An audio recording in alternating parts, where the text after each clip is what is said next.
Squirrels! So hello, and welcome to another Legend of Runeterra video. My name is Chris, and today we will be talking about a great tip for beginners to the game, or people who want to become better at this game, who feel they don't quite have enough knowledge at this point. And my top tip for those people is to play expeditions. Now, for those of you who haven't played Expeditions before, I'll quickly go over the rules of an expedition. Basically, it is the draft format of Runeterra. You will be given different selections from 3 piles, as we'll go into a bit later, and you're going to select a deck, and you'll get all these, and all these different picks will form a deck. And then as you go on and you win more and more, you'll get more chances to add cards to your deck until you end up with a fully fledged 40-card deck. Now, you will get 2 trials at this. In fact, we can go in and embark here and see that you will get, is it on this screen? Yes. You will get 2 trials, meaning that even if your first one is a complete abomination and you win 0 games, you'll get the second trial, and your rewards will be based off whichever one of these is higher in terms of your win count. So obviously quite friendly in that sense, that it doesn't matter if you mess up one time completely and you just go off the rails completely, you will get a second chance to redeem yourself. Secondly, the way it works with the determining how many wins you get, it's not, oh, you get 1 loss and you're out. You have to lose 2 in a row. So that means that you could, lose, win, lose, win, lose, win, lose, win, lose, win, all the way up to 7 and get maximum rewards. Oh, apart from game 7. Once you get to 6, there is a one-off game 7, and if you win, you get 7 wins, and if you lose, you get 6 wins. And that's the only exception. But up to 6 wins, you could lose every other game and still get up to 6 wins, and that's perfectly fine. And so overall, it gives you quite a nice experience. Not too much pressure on it, apart from maybe that big game 7, and the fact that any one game, you can sort of come back from. Now let's talk about how else expeditions can help you out as a player. Of course, as I've mentioned, it's been quite friendly in giving you multiple chances to succeed, but furthermore, the deck building is also very helpful for new players. Obviously, you can see here you're given 3 different packs of little cards, so you get 3 lots of 3 cards, right? And within these 3 cards, of course, this is going to teach you about the deck building basics of Runeterra. Whether that be deck building in general and you're new to card games, or Runeterra specific, it's going to teach you about the synergies of different cards and where certain cards might fit and what certain general archetypes might be trying to do. And what's really helpful is you can hover over the name of the little thing they've called it, whatever, Death's Door in this instance, and it's going to tell you what this deck is trying to do. So it's not only holding your hand here and telling you you're going to want to, find a variety of spells to kill your enemy units and control the board, like, say, Grasp of the Undying. You can also right-click these cards and, learn about them and exactly what they do, and learn about the different keywords. So it's a great way to, 1, teach you about what the cards actually do, and 2, teach you about the various synergies that might be within these certain cards.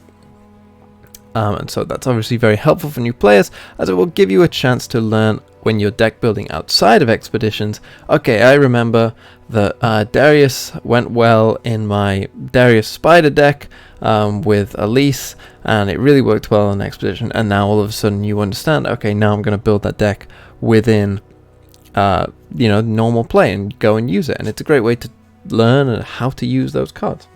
Speaking of which, of course, when you're actually in the games, you're going to be exposed to a wide variety of cards, more so than you would be in any sort of normal play, because of course in normal play some cards just aren't that good, but in a draft play, now you've got cards that were kind of forced upon opponents. It came in these bundles of 3s, so that means that you had to have that card. And so it's going to expose you to a lot of different cards, and you're going to learn about, more cards than you would if you just played normal constructed play or just against the AI or whatever.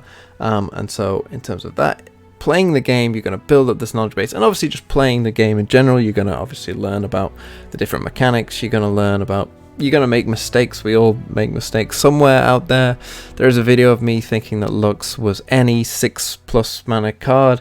She is not, it is only spells, and I learned that the hard way in an expedition, but from then on, I knew what Lux did. You know, I took the time to read cards after that, after making that glaring mistake that cost me that game. Don't go back and watch that video. I beg you, do not go back. And finally, the final thing that expeditions will allow you to do is that they will, and I think this is so crucial, they will give you a great idea of the cards that you actually want to craft. If you play with Thresh and you just love Thresh and you think his voice lines are cool, which they are, and you think, oh, I just love everything this champion does, I think it's really cool, well then you know when you get that champion wildcard and you're like, oh god, what do I do? Well, now you've already played with Thresh. It gives you a chance to play with these cards that you might not have a chance to play with otherwise, and test them out for yourself. It gives you a chance to say, yeah, is this card ever good? And before you've played, before you know it, you've played enough expeditions and you've played with every champion, and you know, okay, this one was really cool. This is the champion that I'm gonna get and I'm gonna build around. Because often when you get those champion wildcards, a lot of people just kind of want to just hold on to them. Just hold on to them and don't. I don't know what to spend on, but if you play expeditions, you'll have a better idea of, I really like this champion, I really like this champion, this one was boring, and this one wasn't very good.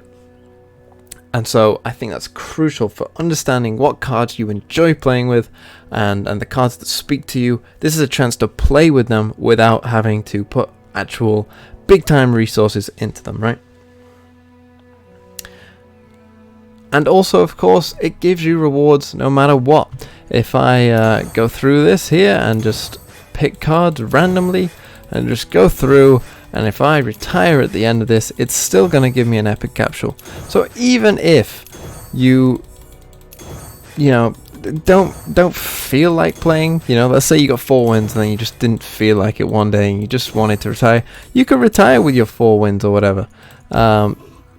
If you just, this isn't really for you, I would still recommend, using your expedition tokens or whatever, because even if you just surrender twice like that, retire and claim, you still get an epic capsule and you're still going to get some reward from it.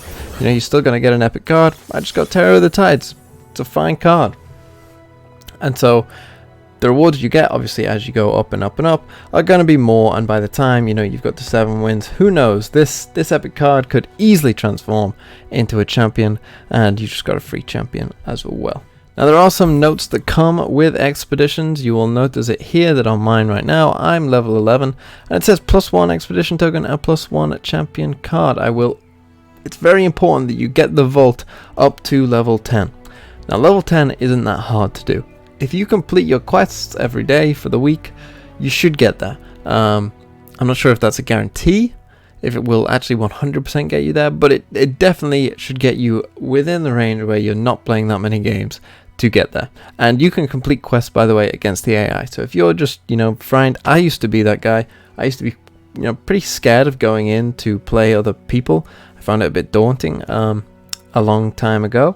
But if that's you, and you just want to build up a collection before you're really ready, you can play against the AI, complete your quests, get to level 10 each week, and you will get a free expedition token, and then you can use that expedition token, and it's completely free, and you've got your free expedition, and now you're at least getting an epic capsule for free, as you saw me just do there and retire for nothing. But you can also learn about the cards a lot. The second note is to say that expeditions are free. After you've done them 3 times in the week, they are free. Now, you won't get the rewards of the epic capsule or whatever for the expedition, but let's say you go in there, you use your tokens or whatever. So you've completed your expeditions for the week, so now I can open play, and it's just gonna, for free, I can go in and again learn about all these different champions and cards, and that's gonna be a great way for me to build up my knowledge of these cards and play with these cards without having to commit resources to them. So I hope you have found this really useful. I do genuinely believe that this is a great way for people to build up the knowledge of the cards and the synergies within the game, and that it's really, really, really, really a great tool for helping you understand what should I spend wildcards on. People ask this a lot. What should I spend my wildcards on? Well, play expedition and find out for yourself, because obviously I don't know what speaks to you in this game, there probably will be something for you, and this is a great way to find out exactly what is your flavor. So thank you for watching. My name has been Chris. Have a really nice day.